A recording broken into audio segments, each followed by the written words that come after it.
Sa ating showbiz, chika, umingay sa mga social media platforms ang usap-usapan na ginagamit daw umano ni Leon Barreto, ang Katseye leader na si Sofia La Forteza.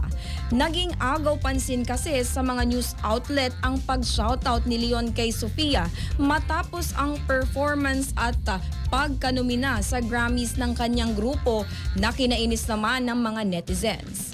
Ayon sa mga fanay ng singer, dapat na itapat ang spotlight kay Sofia at hindi sa komentong ito sapagkat ito ay makasaysayang appearance sa Grammys.